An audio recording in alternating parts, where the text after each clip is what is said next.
Hi, and welcome to The Working Songwriter, the show where today's best songwriters come to talk shop. I'm your host, Joe Pug.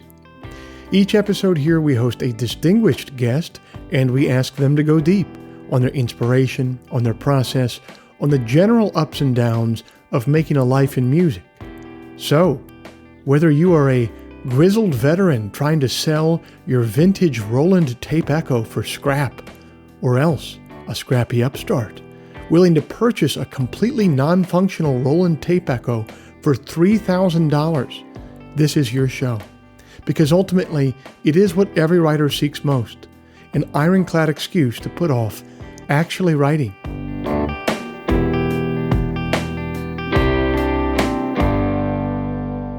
Hey everybody, it's the last Friday of January 2021, and I thank you for joining us. This week's show is brought to you by Bandzoogle. Built by musicians and for musicians, Bandzoogle is an all-in-one platform to build a beautiful website for your music. I'm old enough to remember when you had to pay somebody called a web developer to get a website made. And it would always be some guy named Remy who drove a Honda Element with murdered out windows and who was always trying to sell you Adderall that he packaged in bubble tape containers. And old Remy would charge you about $1,000 for a website that would be obsolete in 6 months. But it's the future now, you guys. That's not how it works anymore. We're allowed to have nice things now. One of those nice things is Bandzoogle. Bandzoogle powers the websites of tens of thousands of musicians from around the world, from weekend warriors to Grammy winners. All the features you need for a professional website are already built in. Hosting and a custom domain name, dozens of fully customizable design templates, tools to sell your merch commission-free, mailing list tools, social media integrations. It's a wonderful product. Listeners of the Working Songwriter podcast can go to bandzoogle.com to try it for free for 30 days.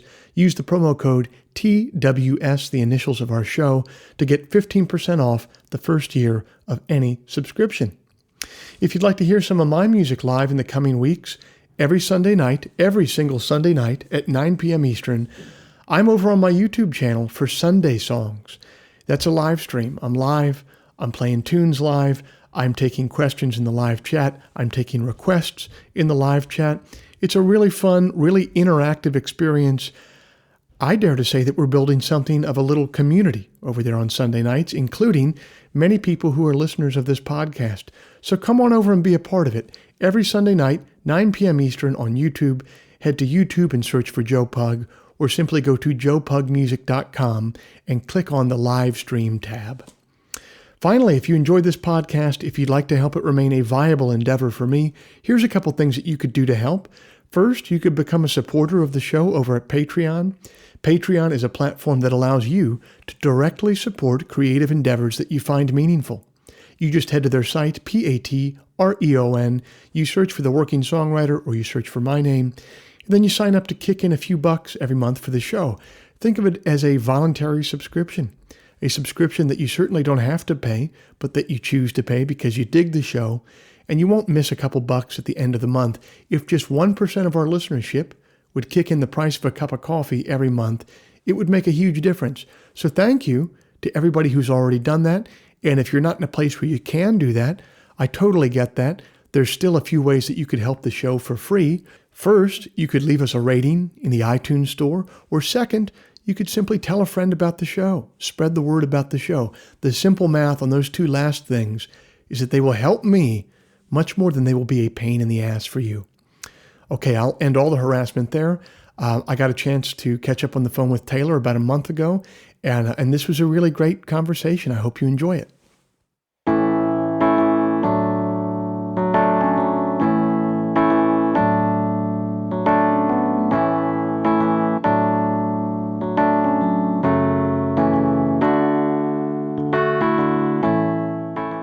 Our guest this week is Taylor Goldsmith, the primary songwriter and singer in Dawes, the Los Angeles rock quartet that has spent the last decade releasing a flurry of critically acclaimed albums and touring the country to a devoted fan base. The band got its start around a series of salon-like musical parties hosted by producer Jonathan Wilson that included the Black Crowes' Chris Robinson, the Heartbreakers' Benmont Tench, Conor Oberst, and many others. Wilson eventually produced the band's first album, and it garnered enough attention to get them out of LA and onto the road, where they've been mainstays on the club and theater circuit ever since. They've recorded for ATO, Loose Music, Mercury, and Rounder Records. Their albums routinely land at the top of Billboard's folk and Americana charts.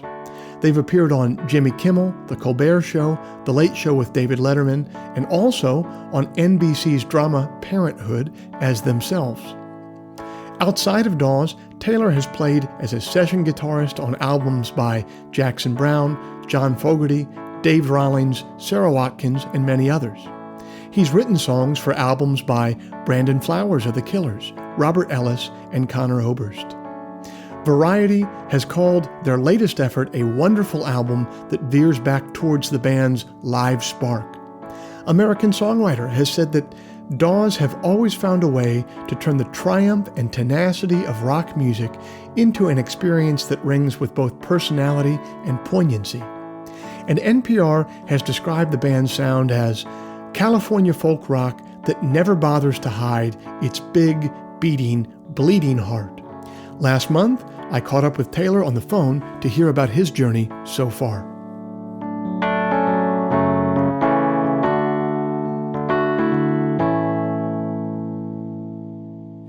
Taylor Goldsmith, thanks so much for being a part of the Working Songwriter podcast. Music has always been a part of your life. Your father was a touring musician when you were young. What was your awareness of music when you were a kid, and what was it like to have a dad who was in the business? It was cool. It came up in like a roundabout way. I feel like our dad really, he would be playing all these LA clubs like the Baked Potato and these really cool like small famous spots that like, if you live here and you ever have a period of your life when you're just like a gigging musician, like these are the spots. They only fit with like 50 to 100 people, and it's like a lot of like, weekly acts, that kind of thing. And my dad, when I was like born, he was a singer in Tower of Power, and then that stopped in '86. So I was like 1 year old, and he started, because I was around and because whatever life, he ended up having different jobs but still playing music. And he had this band called the Jones Boys, and it was cool because it was all these players who just kind of legends, like legend session guys and legend sidemen, legendary sidemen, like someone like Gerald Johnson, who was with CSN for a long time, who was with Steve Miller. That's him playing the Joker. He like wrote that bass part. Oh, wow. And then guys like Mike Finnegan, who played organ with like Bonnie Raitt until recently, and also I think played with CSN, and also played on Electric Ladyland. And then this guy Miles Joseph, who played guitar with Bob Dylan and blah blah blah. But not necessarily like household names by any means. Maybe Mike Finnegan for some people, I don't know. But anyway, because of that thing that my dad was doing, it created an environment for a different kind of education for me and Griffin, my brother, who plays drums in Dawes. I think a lot of guys that I know now, like around our age, they are these like studio wizards, and I really admire that. But we don't have that. We didn't. Our education wasn't a studio. Our education was a stage. Our education was that feeling of like reading a song while we're in the middle of a song. It wasn't like, okay, here are the chords and learn your part, and then we'll all play it like 500 times before we get on a stage. The way that a lot of great contemporary music can be. For us, it was like hearing changes called out like off mic and reacting, and just like, or not being told changes at all, and just having to listen. And at the time we didn't think anything of it. And I think it's funny, I think my dad, like, to give him credit, I think it really kind of infuriated his really cool band, because it was like, can I invite my 12-year-old hack of a son to come play guitar? And I was just, grinning from ear to ear, like, wow, this is so fun, but I'm sure I stunk it up. And I remember them all telling me later, like, yeah, your dad was like, would always insist that you came and jammed with us, but, you know, it was a hassle. But it was cool because it taught me to learn on my feet and taught me to think on my feet. So anyway, long-winded answer to your question, but I feel like that's probably the most pronounced way that our dad's music kind of informed how we play now and who we are now. I mean, his tastes were much different. His tastes were like strictly Otis and James Brown and just all R&B. I mean, he was a singer in Tower of Power for 2 years, so it's like that's his thing. It's funk and R&B and soul.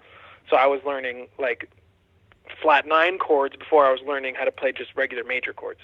That was like that was his bag. And so when I was growing up and being like, Dad, how cool is Bob Dylan? He's like, it's not cool. Or how cool is Creedence or the Dead? And he's like, these are not cool. and I had to sort of discover it on my own, which was awesome because it brought him to it, and now he listens to the Dead or Dylan, and it's like, this is incredible.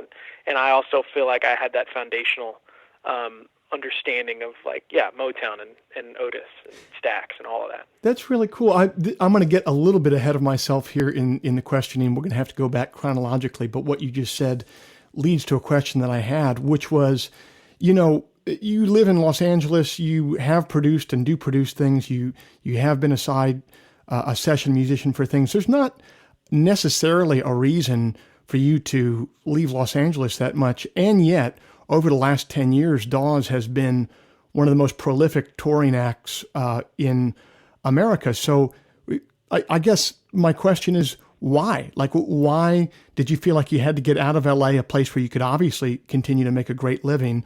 Why was the road so important to your band? It sounds like your father and the cats that he came up with had something to do with it.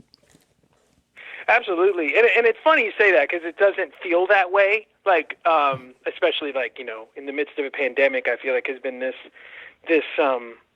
at times like brutal reminder that I know how to do one thing, which is tour. Like I've produced things for sure, but even that's been weird for me. Like, I don't know about you, but like I find that like to be a producer, you have to be a real straight shooter in a way that like my relationship with songwriting prohibits me from being. Like, the way I feel about songs, like, if you came to me and asked me, like, dude, produce my album and, like, here are my 10 songs and this is the one I love the most, like, well, then who am I to say that I don't like that song or something? Like, that's, like, it just feels like, I don't know, songs are so crazy subjective, and to be a producer, you have to, like, transcend this subjectivity, or have to be willing to, and I don't think I am sometimes. Yeah. Anyway, back to your question of just like why touring. I just think there's just like, I don't know. I think our songs come to life. I think we come to life. I have so much fun in the studio, but I also feel I still see it as this kind of foreign space. Even we made 7 albums, but that's only 7 trips to the studio.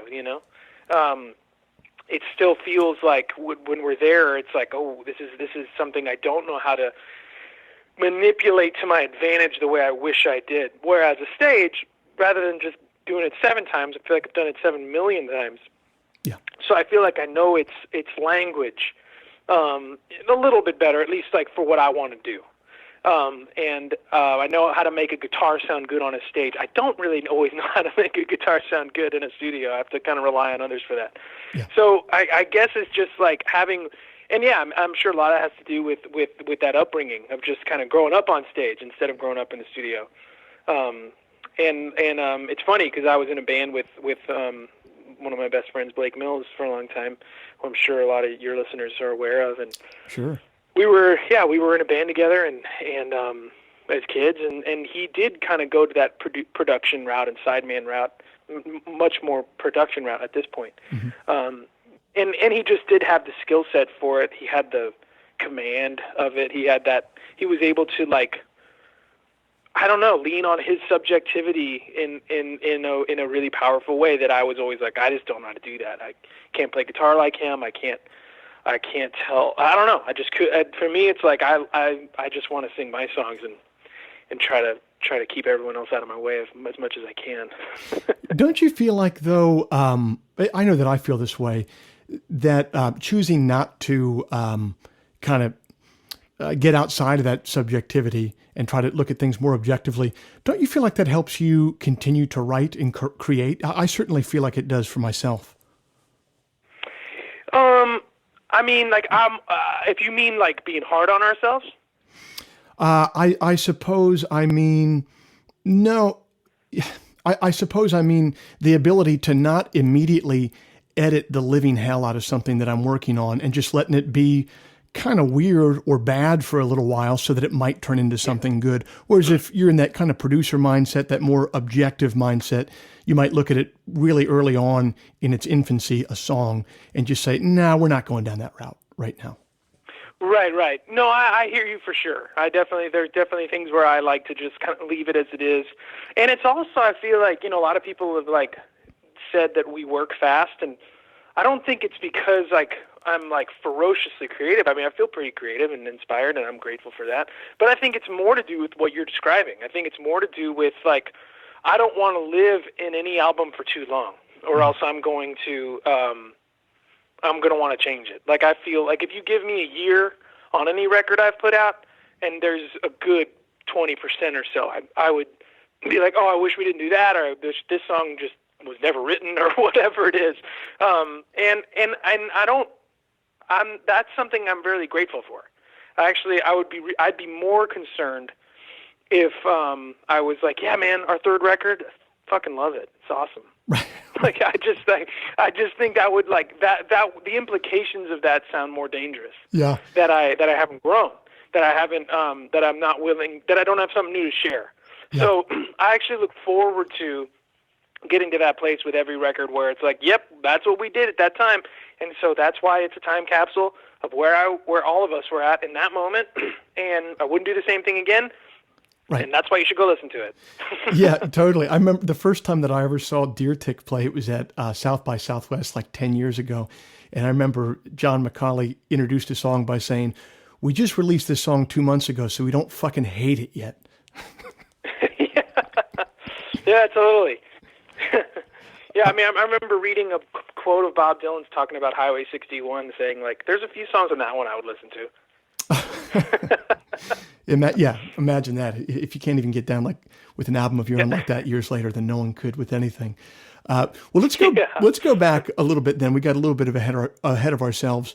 After coming up with your old man, you did end up forming a band with, as you said, a best friend of yours, a classmate of yours, Blake Mills, who is now a very notable producer in the realm of music that we work in. Can you talk to me about that first band, Simon Dawes, what you guys were trying to do and kind of the life cycle of that band?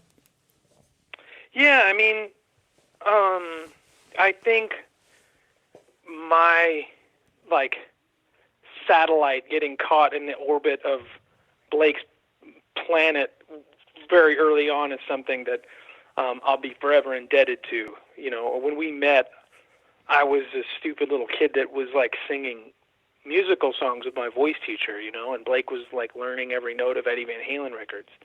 And yet he was a year younger than me. Yeah. He was cool from day one.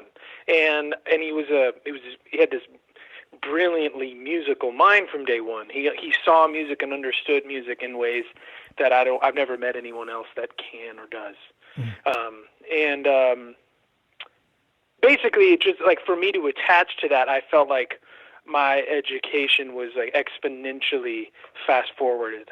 And so I was kind of like learning everything shoulder to shoulder with him, and it was great because we were discovering cool shit like that was important at that time, stuff that we ended up pulling away from eventually for a time being, but then came back to whatever. Like we were 15 and freaking out about Steely Dan because every chord had like 6 notes in it, and it got a little much, and our music sucked.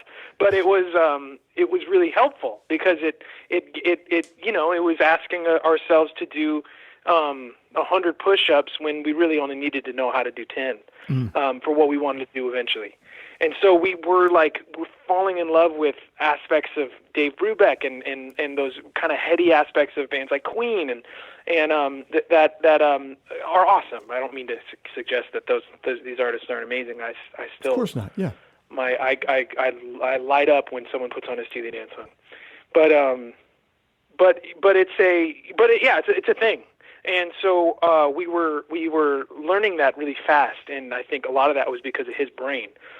And then we started getting into, we were able to try to introduce an element of taste to understand why the Stones and why David Bowie were important, even though they didn't do freakish operatic runs or jazz changes or something. Really understanding just the tenets of good songwriting.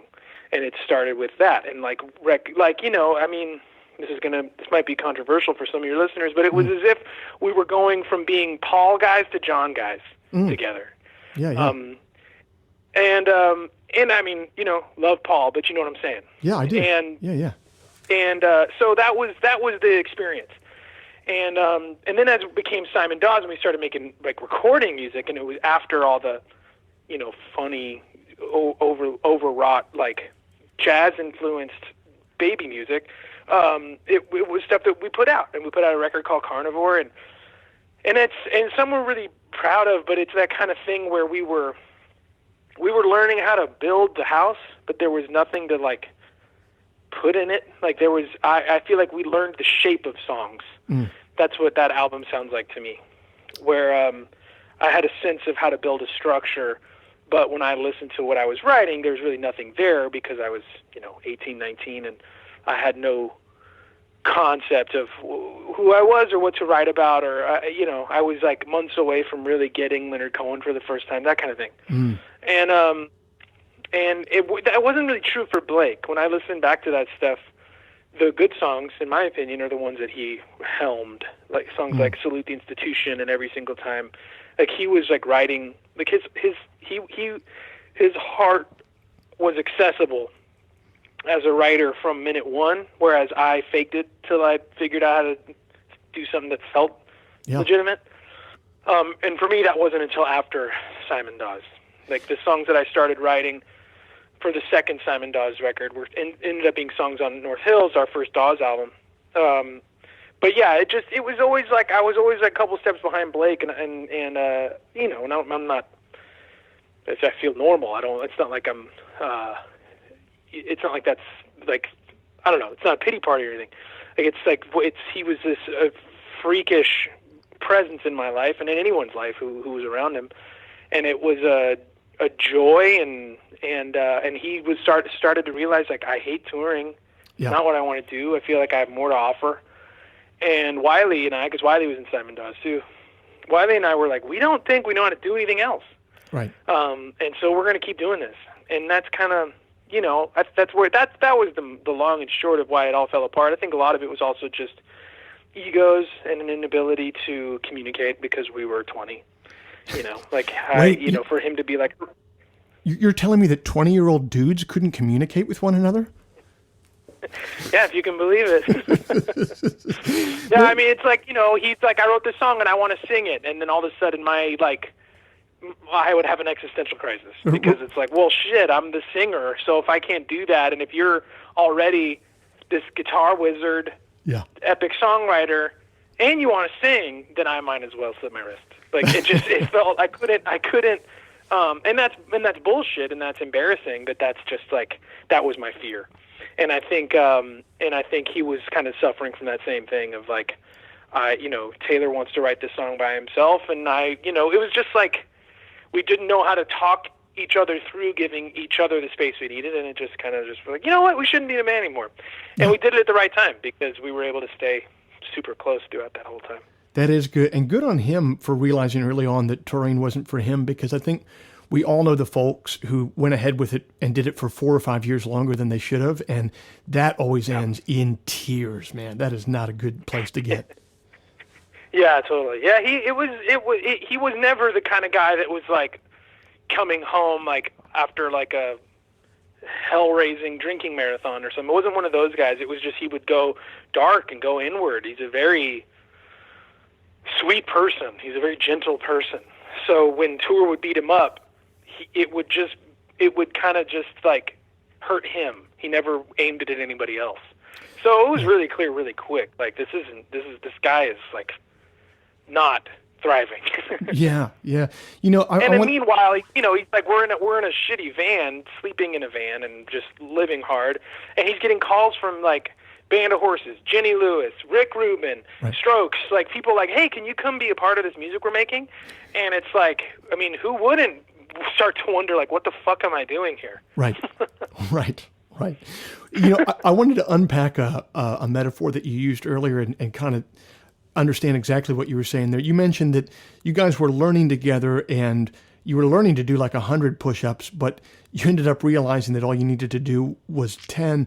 Is that your way of sort of describing how you had to simplify what you were doing, or what did you mean by that exactly? Yeah, totally. I mean, I think like when I first started writing, there was like a lot of secondary dominance, a lot of chromatic bass movement in the chord change. I wanted to flex at all times. If I knew something musically, then I wanted to make sure that whoever was listening knew that I knew it. It was much more about being impressive and less about being expressive. And, like a normal kid, like that, like I feel like it's not like something that like, oh man, I wish I learned that sooner. No, I'm glad I went through the exact process I did, because then I was able to hear Keith Richards go from a 1-chord to a 4-chord in his way, and yet hear his essence and realize like, oh, I don't need much more than that 4-chord. So that's what I meant, like with like learning the 100 push-ups and having that in my back pocket if I needed to play the card. And sometimes, yeah, I mean, we have songs where it's fun to like to do that, like when you hear So Crazy After All These Years by Paul Simon, the incredible chord changes is part of what you're responding to. I mean, for me. Yeah. So it's like that stuff has a purpose. It's not all I don't know. Artifice. Yeah, it's not all just to impress us. But if it's used wrong, it can be. And if Paul Simon did like 8 albums of Still Crazy chords, I don't know if we'd be talking about him. But he was able to do that in a career where he also did, where it's bookended by songs like Me and Julio or All of Graceland, where it is all 1s, 4s, and 5s. Like he just knew when to implement, and that's the mark of, I feel like, the masters. I totally agree. Talk to me a little bit about moving then from Simon Dawes to Dawes, forming it with your brother, and then also what a character sort of Los Angeles has been in shaping your songs and in that band. I mean, there's a lot of lore around the start of that first album, North Hills, and how it came together. Can you describe to our listeners the milieu that you guys were running in Los Angeles and how the city itself and the scene out there kind of helped form that first album?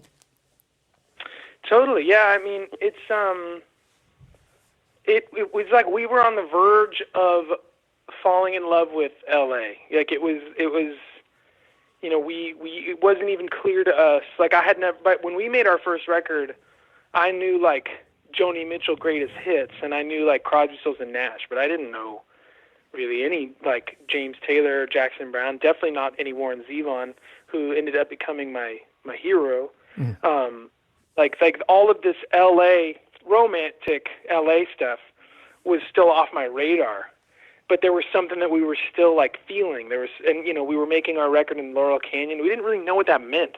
I still don't really know if it means much, but it was this. Yeah, we weren't. There was no self-awareness as to like the LA being in the room with us, and I like that about that moment because if it sensed at all, it was like it was purely. It was pure. It was accidental. Yeah, it was just in the water. Yeah, and I think like for us, like it's when I think about that record, there's a song that's literally called "Take Me Out of the City," and I think a lot of the record can be summed up with just that sentence, where we were dudes that had toured with Simon Dawes, and that stopped in, late 2006 or something. And then so we got stuck in LA. We started I was working at a homeowner's insurance company. I had like a little headset talking to like pool heater people and stuff, and yeah. Griffin worked down across the room, and we just it really felt like we all lived in a house together. Why they didn't like the house, so he never was there. Griffin lived in the garage. It was not great, and it just felt like we have barely enough money to record this. Mm-hmm. And then I'm more than likely just going to go back to my job. So let's just have as much fun as we can and make a beautiful thing if we can. And so we made it, and Jonathan Wilson had made his own music, but I don't know if he'd produced that much of other people. Right. We'd been seeing him around L.A. We'd see his gigs. We'd see gigs where he would be playing guitar with Benji Hughes, and we would just cross paths, and we just became like acquaintances, and be like, we're looking for a producer. What do you think? Who should do it? Yeah. And because we were sitting on songs at that point, had $0, nobody was paying attention to us, and we just didn't have any resources. And he would pick his brain, like, you should talk to so and so or talk to so and so, and then finally he was like, well, let me try it. Right. And so we went up to his house, and we'd gotten to know him through just seeing him around, and also he'd have jams at his house back then. And we felt like these wide-eyed kids in the corner, because it's like, wow, that's Ben Montench, coming in and being and sweetly just playing organ. And and then there's Chris Robinson and Jonathan Wilson, Gerald Johnson, who I mentioned earlier from my dad's band. It turned out that Gerald and Jonathan actually connected, so Gerald would be there. He was older than everybody, but it was just really sweet to know the elder in the room, and it was like family for us. So anyway, those were really special nights, and we just felt like, wow, there's a community here, even though we don't really know any of these people. Right. And then yeah, sure enough, we made the record in 2 weeks and at Jonathan's spot, and it really felt like, cool, we did it. I guess we're done. I guess that's that. Mm. One funny thing that I actually don't know if I've really ever talked about that much was originally just 10 songs. The one song that wasn't on it is a song of ours called "When My Time Comes," and I just had that guitar riff, and I just didn't ever end up writing anything to it. And so we started sending that record out to all of 3 people that we knew in the industry, and "When My Time Comes" wasn't on it. Mm-hmm.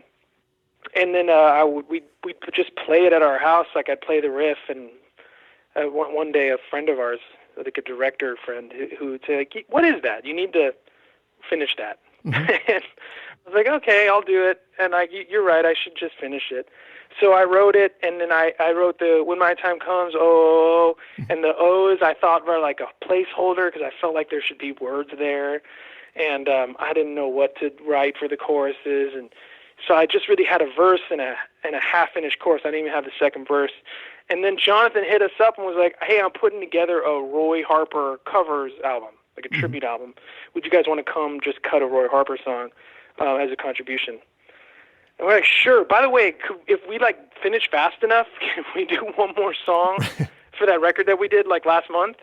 Yeah. And Jonathan kind of sweetly, he was like, hey, if we have time, I don't see us having time, but sure. Right. And then we went and we flew through the Roy Harper song, and then we're like, okay, I guess we have time. And I still didn't have the second verse of "When My Time Comes" written, so I just kind of jotted down the quickest thing I could, just to have something to sing. And then we did it, so it was the last little addition. And I don't think, not to sound dramatic, but I doubt we'd be a band if that song wasn't on that record. Oh no, so I think that all bands have gateway songs, like the gateway drug that gets people in, and that's 100% the gateway drug. That's how I got into your music, and a friend and I think a lot of people are like that. And what's crazy is, I know a lot of bands, and I'm sure you know a lot of bands that have a ton of really good songs, but they never, for whatever reason, luck or whatever, they just never wrote that gateway song. And it was really hard for them to get people into the other tunes because of it. And you're right, like bands like that, they kind of end up going the way of the dodo just because there isn't that one song to just bring people into the world. Yeah, totally. And then there's also like, there's this weird thing of like, you know, like when I asked our managers years and years later, like, why do you think like so-and-so became an arena act and like, you know, we did, not that it's anyone else's fault but ours. I mean, not that it's anyone's fault at all, but you know what I'm saying? Yeah. And they're like, well, if you had When My Time Comes on your second record, maybe that would blah, blah, blah, blah, blah. Like, it's not only the gateway song that you're talking about, but when the gateway song shows up. Also, like, when you listen back to When My Time Comes, like, the guitars are kind of out of tune. The Griffin never even hits a crash. By the end, our harmonies are really out of tune, and it's just not like a radio sounding recording, because it was done so like kind of hodgepodge last minute. And so you wonder about that, like how many people have like written the song and it just was like 2 ticks away from being like, you know, that you know, could stand shoulder to shoulder with like, you know, Mr. Brightside or something, because it happens. Like I think that Hosier song, Take Me to Church, was like was recorded in like a basement or something. Yeah. But for some reason, it has what it takes, you know? Yeah. It does the thing, even though it has a lo-fi quality to it. Or Home by Edward Sharpe. There's nothing about it that feels like it was mixed by the weird, like, recording wizards. It just does a thing. So it's like there's so many factors of what you're talking about. And so the fact that we were able to, you know, get all that we could out of that song and that recording when it came out, we're so lucky.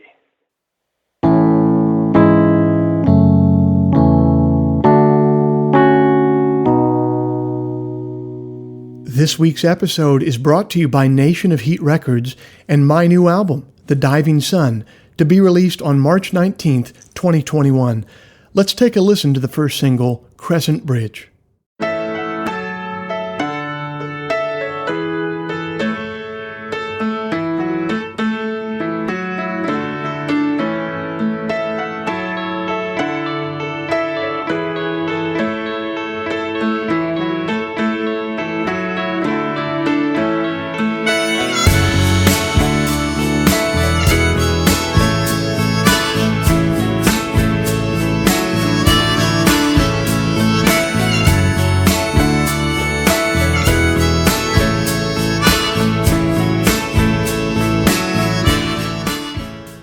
What began as a search for songs for a B-sides album morphed into an obsessive remix and morphed again into a proper album process.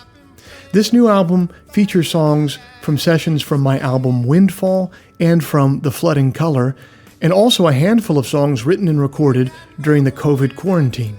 The result is an album that's unlike any other I've ever produced, but which also stands shoulder to shoulder with any album I've ever released. Can't admit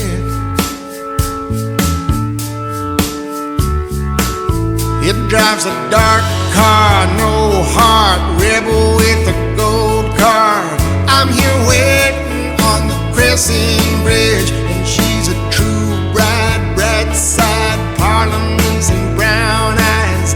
I'm here waiting on the Crescent Bridge. That's entitled Crescent Bridge from the forthcoming album, The Diving Sun. Go to joepugmusic.com to hear it in its entirety.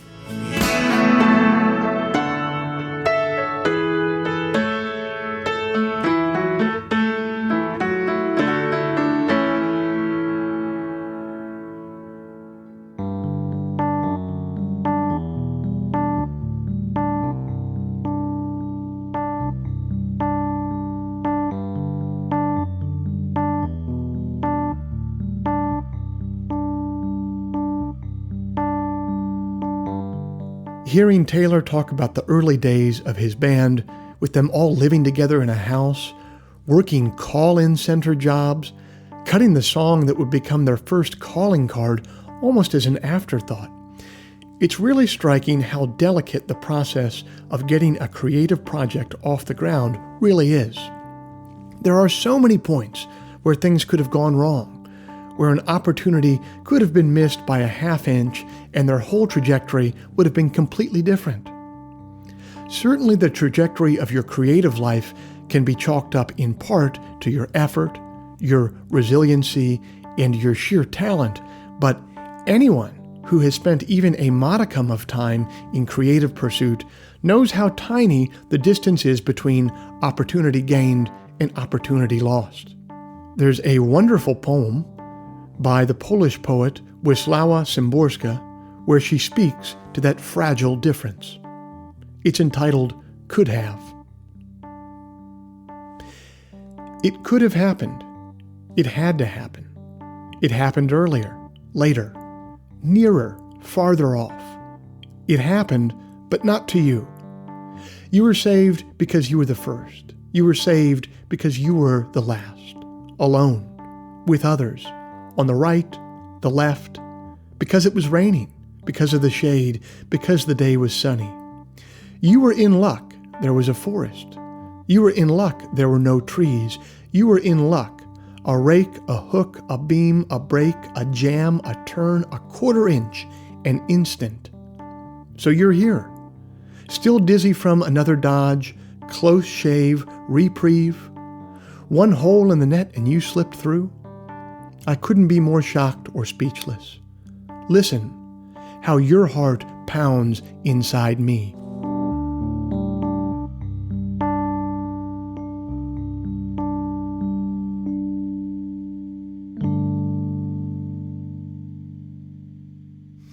Man, so, but obviously, you're saying there like, wow, I wish in some ways we had that Gateway song on the second record and this, that, and the other. But that being said, I mean, it really did open up some doors for you guys and led to this wonderful thing that you have. Can you kind of talk about that, the process of those doors first kind of opening for you and the first couple tours that you did on that record? The first tour on North Hills is a cool story just because, we made this record and we're like, cool, let's go back to just playing the Echo and Troubadour for Lucky. And that'll be the biggest things that we do. And then we'll just we'll get day jobs and we'll keep writing songs. I don't know. There was really no bit broader plan because there was no team, there was no nothing. I had a friend, one of my good friends was an agent who is our agent now, and he's like, man, I love this album, but I can't really do anything for you until there's more in place. So just keep me posted. There's a lot of that, like any artist is probably aware of. Yep. And meanwhile, we'd become friends with Delta Spirit. For anybody that doesn't know that band, please check it out. It's of course, fucking awesome. And when we were Simon Dawes, one of our last tours was like this. This is a funny word for it, but like a co-headline with Delta Spirit, where they were coming up. They were gonna, really become a bigger band, and we were like floundering. We were like, when do we get home so we can break up the band? And that's how it felt. And we would go and caravan into Dallas and play some empty room to the sound man, and then Delta Spirit would come up and play, and it was just kind of gnarly, but they were having some buzz. Mm-hmm. And we fell in love with them. They were sweet guys and became good friends. And then so when they in early 2009. North Hills wasn't even officially out. We just printed up copies with no label on it or anything. We just had some copies. And they were they hit us up and so we want to bring you guys out as first of three. Our managers, our agents, promoters, everybody are telling us not to. But we still want to. But that means we can pay you $50 for as the band. But you're invited. And so at first we're like, well, that's not any money, and so we don't know if we can do that and survive. And it just felt like, maybe we can do half. What should we do? Blah, blah, blah. And the more we talked about it, we're like, if we don't do this and we don't do all of this, we're basically admitting defeat before we ever tried anything. Right. And it happened to be 2009 when gas prices had plummeted, which is a little serendipitous for us. And so we're like, fuck it, we're going to do it. We moved out of our house literally the day that we left for tour. We kind of like got the house empty, put whatever we needed in our van, and like drove away from the house like onto the highway to the first gig.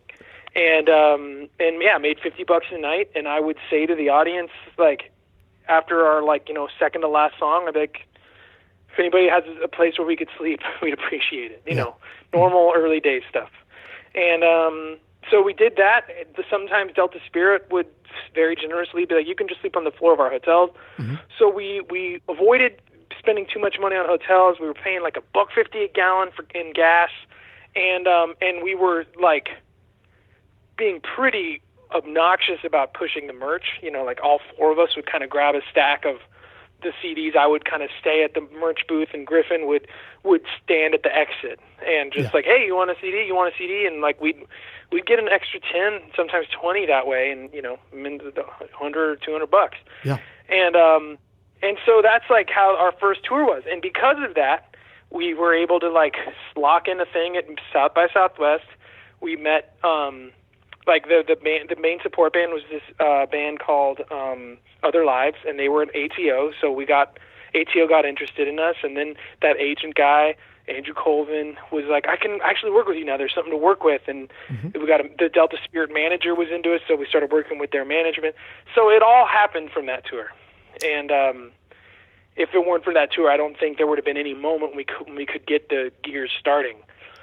There's so and then many, from there, there's so many moments there that you're describing. Like first you're describing, being able to go back and cut When My Time Comes just because it happened to be there. Now you're talking about like, well, there was the economic crash, so gas prices were in the shitter, so we were kind of able to go on this tour. Like there's so many situations where this could have not been, Yeah, those early days, like looking back, it felt like skin of our teeth, And that feeling didn't really go away, like, for a long time. Like, strangely, like, if COVID has, COVID's rough, and I wouldn't wish it on any planet, but I feel like if there has been lessons for me, one of them has been, like, recognizing maybe kind of for the first time that we have a secure, solid fan base. And I know that sounds crazy, but that's just how it is sometimes to be an artist and to be so constantly in the grind, and also be reminded of like what other bands are and what other bands are doing to compare yourself to in unhelpful ways. For us to always feel like we're barely hanging on. Like we'd be on our fourth album, and people like, how does it feel that you? And I mean, these are other people's words, not mine. Sure. But people asking like, how does it feel like you now that you made it? And I'm like, what? Like we don't feel like we have. I've and this is much more internal, rather like, and this is more me than the Dawes career. But I always felt, again, maybe till now, I always felt I was 6 months away from needing to go get a job at a restaurant. Yeah. I don't know if that's my anxiety or if that's just what it means to be a person who tours. I think we all have that anxiety, if I'm not wrong. I mean, I remember reading an interview between Robert De Niro and Robert Duvall. And at the end of the interview, it's like, what's your biggest fear as an actor when you're finished with a project? And one of them says that I'll never work again. And the other one says, me too. And it's like, okay, I don't feel so crazy. Yeah, that's a really scary thing. But sometimes, and I think COVID in some ways, if it has been good for anything for working musicians, it has been, like when you're in the middle of the grind, all you're looking at is, man, why the hell aren't I in that next place? Why didn't we make an arena record that worked, da-da-da-da-da, and it pisses you off and it freaks you out. But then when you have to stop for a little while, you're like, well, just because we didn't make it there doesn't mean we're still hawking 10 CDs as people walk through the exit at the end of the night. You know, it's not a binary thing by any means. Yeah, totally. It's also like I like to believe that like we end up where our tastes and you know, as long as like we all meet a certain criteria of being functional, hardworking people, we end up where I don't want to say where we want to, but like where our work ethics, like I guess our ceiling is what we make it. Like, and what I mean by that is like, you know, you mentioned Brandon, and I remember working with Brandon on a song, and we would talk about like, I don't remember if it was Peter Gabriel or Don Henley, or the Eagles in general, I forget, but he was talking about like something like Boys of Summer or Sledgehammer. Mm-hmm. And I started talking about some like, it's awesome. Like, you know that one track, that like last song on this random early Peter Gabriel record or something like that. Yeah. And he's like, no, man. I'm like, really? You don't? He's like, I like hits. Yeah. And I'm like, oh, that's why you're on top of the world. Yes. and that's why I am not, and I'm not lamenting anything. It's like I've always been someone that like if we're going to start talking music, I want to talk about Brownsville Girl by Bob Dylan. Right. The marathon in the 80s, the marathon song in the 80s that he wrote with oh man, I'm blanking on his name. The playwright in Days of Heaven. Mm-hmm. Shoot, I forget. Sam Shepard? Can't believe I forget. Yeah, Sam Shepard. The song he wrote with Sam Shepard. Anyway, just like nerd stuff. That's who I am. I want to talk about deep cuts. Yeah. And Brandon wants to talk about hits. Yeah. And Brandon plays staples. And I don't. Yeah. And so, like, I guess, like, and he's devoted his life to that. And when you come across people that are successful in those ways, you get that real, like, clear impression, like, oh, this isn't an accident. No. Like, there's that cool song Exploder, actually, of The Killers, and they say straight to the camera, like, we wanted to be the biggest band in the world. I've never said that. I've never been comfortable with that phrase, not because I don't want that, but just, like, it just doesn't come out of my mouth. Right. And I think that, like, therein lies the difference, you know? So, like, we're always, you guys like you and me, we're always going to, like, or guys like Brandon even, we're always going to, second guess and wonder, like, could this have been different? I'm sure Bruce Springsteen wonders if, like, certain decisions were the right ones at certain times. Yeah. But, so that's all normal, but when I say any of that stuff, there's never any sense of, like, man, I really wish we made it to the arena. It's like, if that were true, I would have, like, made a lot of different decisions the whole time and that I didn't make. It's really true. And, you know, comparing anything to a guy like that, I mean, Brandon Flowers, I've been around a lot of people and in the music business, and no one even comes close to, this is a guy who would be working out during the day before the show, doing his own sound check, which if you're an arena act, basically no lead singer is going to do their own sound check and put the band through its paces. Then after the show, full show, going through with a photographer, he's like approving photos for like the local paper. Like, this is someone who is just so locked in. Like, I just want to go drink 4 Miller Lights after a show. You know what I mean? Yeah. Like, that's kind of... you hear stories. Like, I remember hearing about, like, Cure tours where Robert Smith, like, after the show would get on the bus and get the mix from the front of house guy, and, like, the second the show was over, go on the bus and start listening to the show. Yeah. And then in the morning have notes. Yeah. And I admire the hell out of that, but I'm also not going to do it.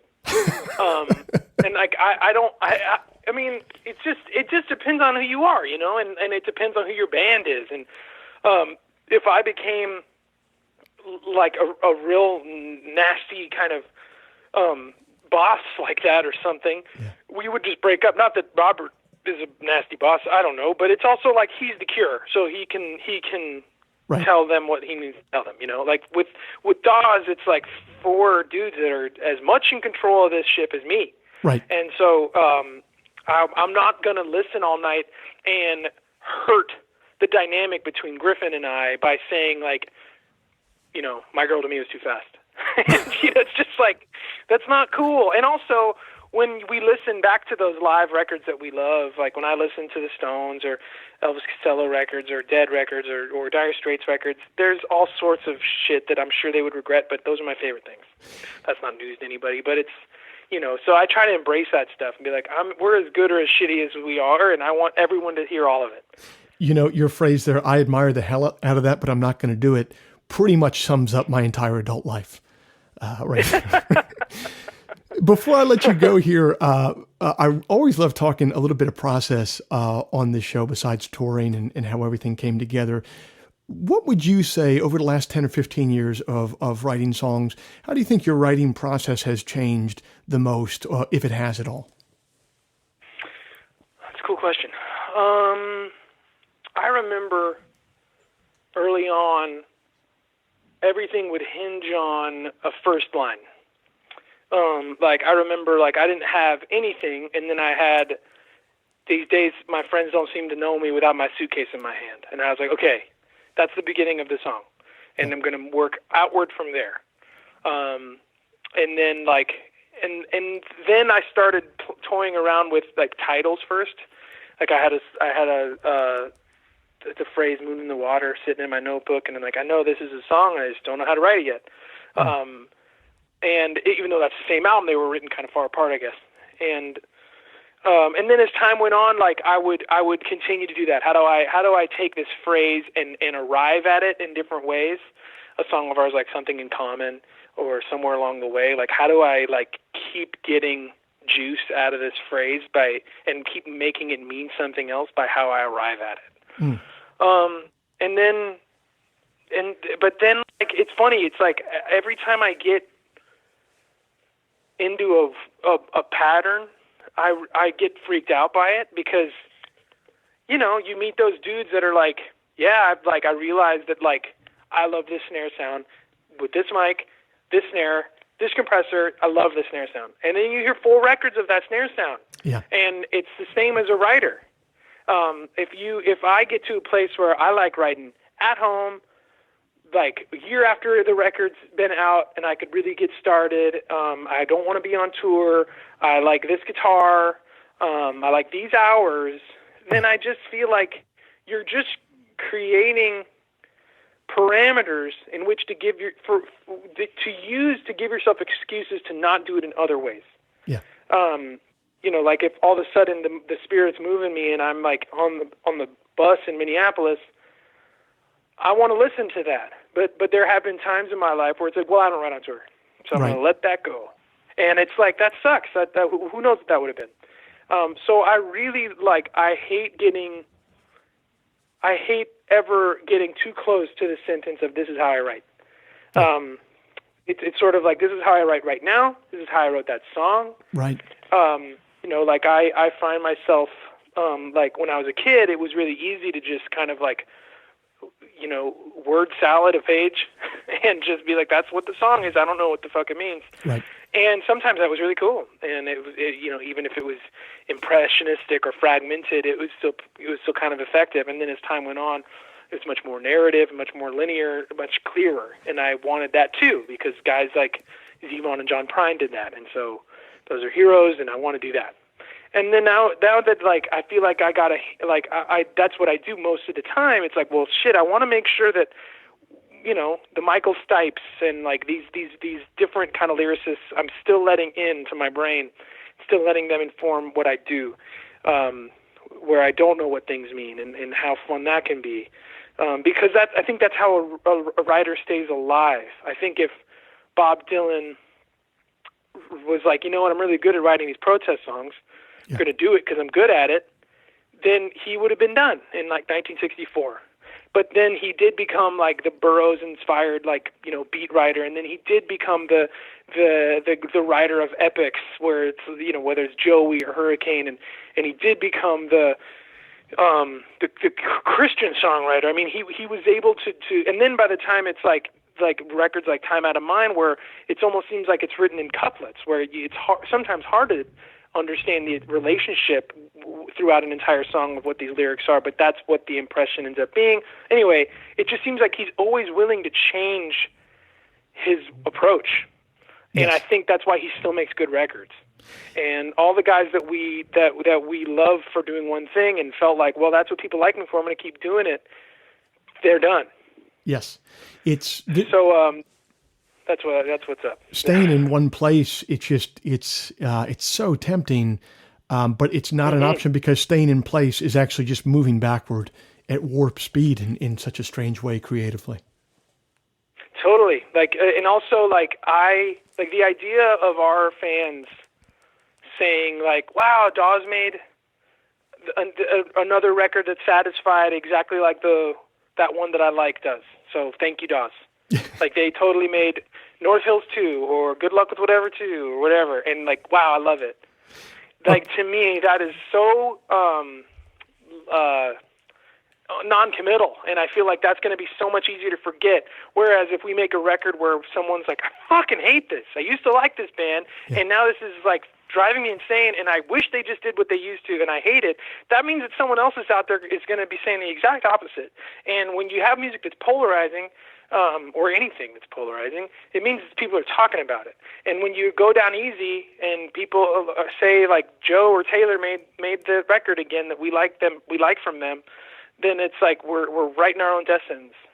Yeah, it's so funny, and I know this. I'm trying to say this in a way that's not cliched, but sometimes you need artists moving ahead of you to show you what you like. I literally remember my girlfriend at the time, now wife, 10 years ago, playing me "Time the Revelator," the Gillian Welch album, and that album starts with David Rawlings a couple dissonant notes, and now it's one of my favorite recordings of all time.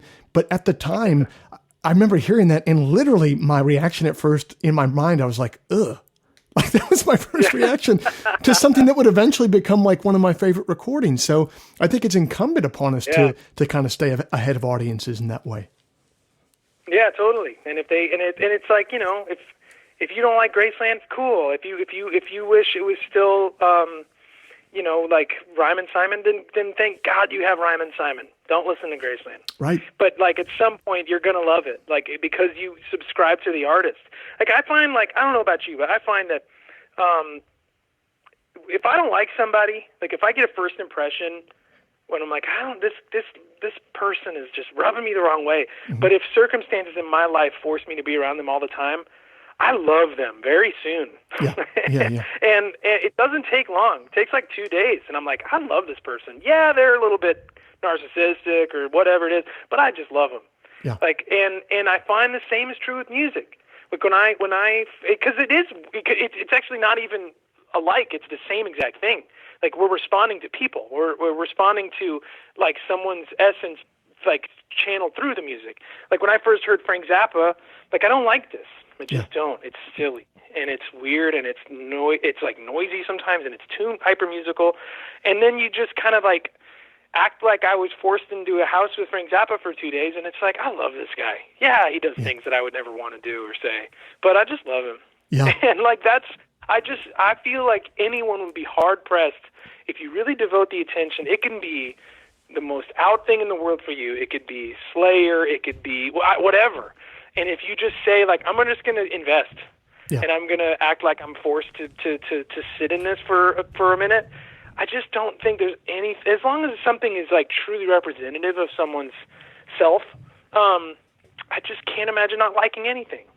Yeah, and right here, this kind of brings it full circle, because I think this actually is why it's so important that you guys stayed on the road for so long before this pandemic. I know I feel the same way, in that you kind of realize that there still is an audience there because you brought this music to them and their town for so many years that they did form a relationship like that.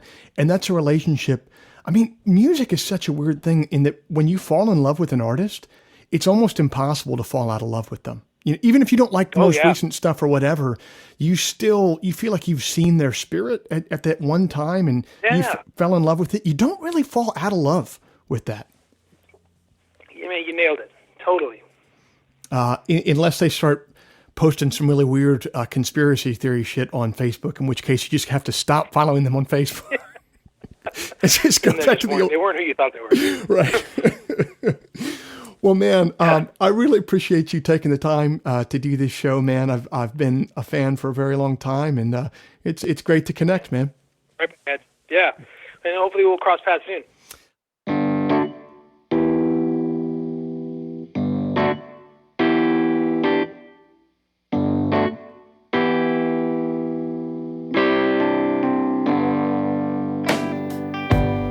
This week's show is brought to you by Bandzoogle. Built by musicians and for musicians, Bandzoogle is an all-in-one platform to build a beautiful website for your music.